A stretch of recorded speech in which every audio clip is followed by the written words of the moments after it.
শুধু এই ভারত উপমহাদেশে নয়, বরং পশ্চিমা দুনিয়াতে এবং সমস্ত আরব দেশগুলোতে, এক কথায় গোটা বিশ্বে বর্তমান আমরা দেখছি চেয়ারে বসে নামাজ পড়ার প্রচলনটা প্রতিনিয়ত বেড়েই চলেছে। আমরা দেখি একটা মানুষ স্বাভাবিক চলাফেরা করছে, প্রয়োজনে সিঁড়ি ভেঙে উঠছে, নামছে, সাইকেল মোটরসাইকেল চালিয়ে নিচ্ছে, দৈনন্দিন জীবনের সমস্ত কাজকর্মগুলো করছে, কিন্তু সে যখন মসজিদে পৌঁছে যায় তখন আল্লাহ রাব্বুল আলামিনের দরবারে পৌঁছে গিয়ে এমন মাজুর বনে যায় যেন তার জন্য চেয়ারে বসে নামাজ পড়া ছাড়া কোনো উপায় নেই। সম্মানীয় দর্শক মণ্ডলী, চেয়ারে বসে নামাজ পড়ার মাসআলাটা বুঝতে হলে সর্বপ্রথম জানতে হবে রাসূলুল্লাহ সাল্লাল্লাহু আলাইহি ওয়াসাল্লামের পবিত্র জামানাতে চেয়ার ছিল কিনা। যদি থেকে থাকে তাহলে তিনি কখনো ওজরের কারণে চেয়ারে বসে নামাজ পড়েছেন কি? যদি না পড়ে থাকেন তাহলে মাজুর অবস্থায় তিনি কিভাবে নামাজ আদায় করতেন? সর্বপ্রথম আমাদেরকে এটা জানতে হবে। এ সম্পর্কে আমাদের কাছে একটা হাদিস আছে, সহিহ মুসলিমের 1910 নম্বর হাদিস এবং সুনানে নাসাইর 5377 নম্বর হাদিস, সহিহ সনদে বর্ণিত। সাহাবী আবু রিফা রাদিয়াল্লাহু তাআলা আনহু বর্ণনা করেছেন, একবার রাসূলুল্লাহ সাল্লাল্লাহু আলাইহি ওয়াসাল্লাম লোহার পায়া লাগানো একটা চেয়ারে বসে দ্বীনের কথা বয়ান করেছিলেন। এ সহিহ হাদিস দ্বারা বোঝা গেল রাসূলুল্লাহ সাল্লাল্লাহু আলাইহি ওয়াসাল্লামের জামানাতে চেয়ার ছিল এবং তিনি চেয়ারে বসে বয়ান করেছেন, কিন্তু কোন বর্ণনাতে এর প্রমাণ পাওয়া যায় না যে তিনি ওজরের কারণে চেয়ারে বসে একটিবারের জন্য হলেও নামাজ আদায় করেছেন। মাজুর অবস্থায় তিনি কিভাবে নামাজ পড়তেন এ সম্পর্কে একটা হাদিস আছে। রাসূলুল্লাহ সাল্লাল্লাহু আলাইহি ওয়াসাল্লামের দীর্ঘ 10 বছরের খাদিম আনাস ইবনে মালিক রাদিয়াল্লাহু তাআলা আনহু হাদিসটি বর্ণনা করেছেন এবং এই হাদিসটি সহিহ বুখারীতে 6 জায়গায় লেখা আছে। সহিহ বুখারীর হাদিস নম্বর 378, 689, 732, 733, 805 এবং 1114। এই 6টা হাদিসে বর্ণিত আছে রাসূলুল্লাহ সাল্লাল্লাহু আলাইহি ওয়াসাল্লাম একবার ঘোড়ার পিঠ থেকে পড়ে গিয়েছিলেন, ফলে তার ডান পায়ের গোছায় এবং ডান পাজরে আঘাত লেগেছিল। তিনি অত্যন্ত অসুস্থ ছিলেন, দাঁড়িয়ে নামাজ পড়ার মতো পরিস্থিতি ছিল না। সেক্ষেত্রে তিনি জমিনে বসে নামাজ পড়েছিলেন। এটা সহিহ বুখারীর হাদিস। এই হাদিস দ্বারা বোঝা গেল রাসূলুল্লাহ সাল্লাল্লাহু আলাইহি ওয়াসাল্লাম মাজুর অবস্থাতে চেয়ারে বসে নামাজ পড়েননি, অথচ তার জামানাতে চেয়ার ছিল, তিনি জমিনে বসে নামাজ আদায় করেছেন। রাসূলুল্লাহ সাল্লাল্লাহু আলাইহি ওয়াসাল্লামের পরবর্তী জামানায় সাহাবা রাদিয়াল্লাহু তাআলা আনহুম কখনো কোনোদিন চেয়ারে বসে নামাজ পড়েননি। সুনানে আবু দাউদের 113 নম্বর হাদিস এবং সুনানে নাসাইর 93 ও 94 নম্বর হাদিস, সহিহ সনদে বর্ণিত আছে হযরত আলী রাদিয়াল্লাহু তাআলা আনহু চেয়ারে বসে এক সময় উযু করেছিলেন। সাহাবা রাদিয়াল্লাহু তাআলা আনহু থেকে চেয়ারে বসে উযু করা বর্ণিত আছে, কিন্তু নামাজ পড়ার কোনো প্রমাণ নেই। অনুরূপভাবে সহিহ বুখারীর 4174 নম্বর হাদিস, উরবান ইবনে আওস রাদিয়াল্লাহু তাআলা আনহু অসুস্থ ছিলেন। ফাকানা ইযা সাজাদা জাআলা তাহতা রুকবাতিহি সাদাতান, তিনি জমিনে বসে নামাজ পড়তেন এবং সাজদার সময় নিজের হাঁটুর তলায় বালিশ রেখে দিতেন। এটা সহিহ বুখারীর হাদিস।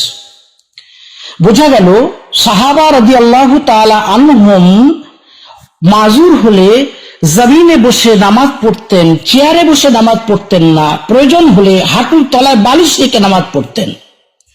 অনুরূপভাবে তাবিঈনদের জামানা ফলো করলে দেখা যায় কোন তাবিঈ থেকে মাজুর অবস্থায় চেয়ারে বসে নামাজ পড়ার কোনো প্রমাণ নেই। সহিহ মুসলিমের 1355 নম্বর হাদিস এবং সুনানে নাসাইর 778 নম্বর হাদিস, একজন তাবিঈ আব্দুল্লাহ ইবনে সামিত রাহিমাহুল্লাহ চেয়ারে বসে বয়ান করেছেন। তাবি থেকে চেয়ারে বসে বয়ান করা প্রমাণিত আছে, কিন্তু কোন তাবি থেকে একবারের জন্য হলেও চেয়ারে বসে নামাজ পড়ার কোনো প্রমাণ নেই। তাহলে রাসূলুল্লাহ সাল্লাল্লাহু আলাইহি ওয়াসাল্লামের জামানায়, সাহাবা রাদিয়াল্লাহু আনহুমের জামানায় এবং তাবিঈনদের জামানায় কখনো কোনোদিন চেয়ারে বসে নামাজ পড়া হয়নি, অথচ তারা অনেকেই মাজুর হয়েছেন। সুনানে আবু দাউদের 952 নম্বর হাদিস এবং সুনান ইবনে মাজার 1223 নম্বর হাদিস সহিহ সনদে বর্ণিত আছে, একবার সাহাবী ইমরান ইবনে হুসাইন রাদিয়াল্লাহু তাআলা আনহু রাসূলুল্লাহ সাল্লাল্লাহু আলাইহি ওয়াসাল্লামের জামানায় অসুস্থ হয়েছিলেন। তার রোগ কি ছিল? কোন বর্ণনায় আছে কানা মারসুরান, তার অর্শ রোগ ছিল।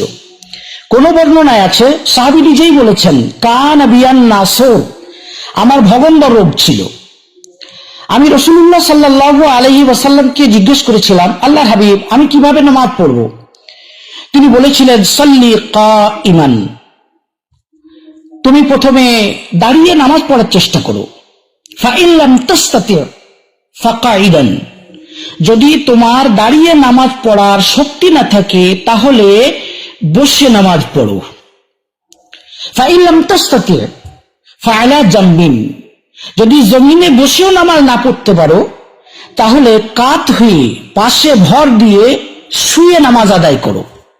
এই হাদিসে লক্ষণীয় বিষয় হলো রাসূলুল্লাহ সাল্লাল্লাহু আলাইহি ওয়াসাল্লাম সাহাবীকে মাজুর অবস্থায় চেয়ারে বসে নামাজ পড়ার পরামর্শ দিলেন না, অথচ সে জামানাতে চেয়ার ছিল। দাঁড়িয়ে নামাজ পড়ার শক্তি না থাকলে জমিনে বসে নামাজ পড়ার পরামর্শ দিলেন, জমিনে বসে নামাজ পড়া সমর্থ না হলে শুয়ে পড়ে কাত হয়ে নামাজ পড়ার পরামর্শ দিলেন, কিন্তু চেয়ারে নামাজ পড়ার পরামর্শ দিলেন না।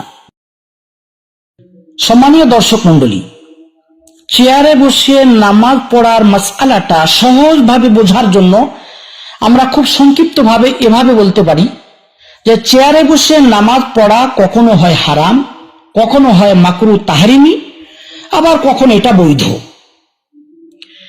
নম্বর 1, চেয়ারে বসে নামাজ পড়া হারাম। যদি কোনো ব্যক্তি কোন রকমে জমিনে বসে নামাজ পড়তে পারে, জমিনে আসন গেড়ে বাবু হয়ে বসে কিংবা পা কোনো একদিকে বার করে দিয়ে যে কোনো রকমই হোক বসে যদি স্বাভাবিকভাবে রুকু সাজদা করতে পারে, জমিনে মাথা রেখে সাজদা যদি করতে পারে, তো এই রকম ব্যক্তির জন্য চেয়ারে বসে নামাজ পড়াটা হারাম। হারাম বলতে তার নামাজই হবে না। নম্বর 2, চেয়ারে বসে নামাজ পড়া মাকরুহ তাহরিমি। যদি কোনো ব্যক্তি কোন রকমে আসন গেড়ে জমিনে বাবু হয়ে বসে কিংবা কোনো দিকে পা বার করে দিয়ে কোন রকমে যদি জমিনে বসে ইশারায় রুকু সাজদা করতে পারে, জমিনে মাথা রেখে সাজদা করতে পারে না কিন্তু ইশারায় রুকু সাজদা করতে পারে, এই রকম ব্যক্তির জন্য চেয়ারে বসে নামাজ পড়াটা মাকরুহ তাহরিমি। মাকরুহ তাহরিমি মানে এভাবে নামাজ পড়লে কোন রকমে ফরজটা আদায় হয়ে যাবে, কিন্তু এভাবে নামাজ পড়াটা হারামের কাছাকাছি। চেয়ারে বসে এভাবে নামাজ পড়াটা মাকরুহ হওয়ার 4টি কারণ আছে। নম্বর 1, এটা সুন্নত তরিকার খেলাফ। রাসূলুল্লাহ সাল্লাল্লাহু আলাইহি ওয়াসাল্লাম, সাহাবা রাদিয়াল্লাহু আনহুম আজমাইন এবং তাবেঈন রাহিমাহুমুল্লাহ কখনো কোনোদিন মাজুর অবস্থায় এভাবে চেয়ারে বসে নামাজ পড়েননি। এভাবে চেয়ারে বসে নামাজ পড়া মাকরুহ হওয়ার দ্বিতীয় কারণ হলো নামাজের মধ্যে কাতার সোজা করা অত্যন্ত গুরুত্বপূর্ণ ব্যাপার। সহিহ বুখারীর 719 নম্বর হাদিস, সাহাবী আনাস রাদিয়াল্লাহু তাআলা আনহু হাদিস বর্ণনা করেছেন, রাসূলুল্লাহ সাল্লাল্লাহু আলাইহি ওয়াসাল্লাম বলেছেন, আকিমু সুফুফাকুম ওয়া তারাসসু, তোমরা তোমাদের কাতার দুরুস্ত করো, নামাজের কাতার সোজা করো এবং মিলে মিলে দাঁড়াও। এটা খুবই স্পষ্ট কথা যে চেয়ারে বসে নামাজ পড়লে কাতার সোজা করা এবং মিলে দাঁড়ানোটা খুবই মুশকিল হয়। সুতরাং এভাবে চেয়ারে নামাজ পড়াটা মাকরুহ। চেয়ারে নামাজ পড়া মাকরুহ হওয়ার তৃতীয় কারণ হলো চেয়ারে বসে নামাজ পড়াটা ইহুদ এবং খ্রিস্টান জাতির তরিকা। ইহুদ ও খ্রিস্টানেরা গির্জায় যে চেয়ারে বসে নামাজ পড়ে। রাসূলুল্লাহ সাল্লাল্লাহু আলাইহি ওয়াসাল্লামের হাদিস সুনানে আবু দাউদে হাসান পর্যায়ের সহিহ সনদে বর্ণিত আছে। আবু দাউদের 4031 নম্বর হাদিস। ইবনু উমর রাদিয়াল্লাহু আনহু বলেছেন, রাসূলুল্লাহ সাল্লাল্লাহু আলাইহি ওয়াসাল্লাম বলেছেন, মান তাশাব্বাহা বিকওমিন ফাহুয়া মিনহুম। যে ব্যক্তি যে বিজাতির সাদৃশ্য ধারণ করবে সে তাদের অন্তর্ভুক্ত বলে পরিগণিত হবে। অতএব ইহুদ এবং খ্রিস্টানদের মতো চেয়ারে বসে নামাজ পড়াটা অত্যন্ত আপত্তিকর ব্যাপার। সেজন্য এটা মাকরুহ। এটা মাকরুহ হওয়ার চতুর্থ কারণ হলো, নামাজ একান্ত আদব এবং বিনয় ও নম্রতার ইবাদত। সূরা বাকারা 238 নম্বর আয়াতে আল্লাহ রাব্বুল আলামিন এজন্য নির্দেশ দিয়েছেন, ওয়াকুমু লিল্লাহি কানিতিন। তোমরা আল্লাহর সামনে একান্ত আদবের সাথে বিনয় ও নম্রতা সহকারে দাঁড়াও। আর এটা খুবই স্পষ্ট কথা যে চেয়ারে বসে নামাজ পড়লে সেই আদব, বিনয় ও ভদ্রতা কখনোই পালন করা সম্ভব নয়। এজন্য চেয়ারে বসে নামাজ পড়াটা মাকরুহ। হ্যাঁ, চেয়ারে বসে নামাজ পড়া একটা পরিস্থিতিতে যেই যাচ্ছে, সেটা এই, যদি কোনো ব্যক্তি কোনো রকমে জমিনে বসে নামাজ না পড়তে পারে, আসন দিয়ে বাবু হয়ে বসে কিংবা পা একদিকে বার করে যে কোনো রকমে হোক জমিনে বসে ইশারাতেও রুকু সাজদা করে নামাজ পড়তে পারে না, এরূপ ব্যক্তির জন্য কাত হয়ে জমিনে শুয়ে নামাজ পড়াটা বৈধ। এই মানুষটি যদি চেয়ারে বসে নামাজ পড়ে আর ইশারায় রুকু সাজদা করে তাহলে এটা জায়েজ আছে। আমরা যারা চেয়ারে বসে নামাজ পড়ার অভ্যস্ত তারা নিজেদের সম্পর্কে সমীক্ষা করি, বিবেচনা করে দেখি যে আমরা এই পর্যায়ের মাজুর কিনা। আল্লাহ রাব্বুল আলামিন গোটা উম্মতে মুসলিমাকে সংশোধন হওয়ার তৌফিক দান করুন এবং সুন্নত তরিকায় নামাজ আদায় করার তৌফিক এনায়েত করুন। আমিন ইয়া রাব্বাল আলামিন। রব্বানা তাকাব্বাল মিন্না ইন্নাকা আনতাস সামিউল আলিম ওয়া সাল্লাল্লাহু আলা নবিয়্যিল উম্মিয়্যিল কারীম।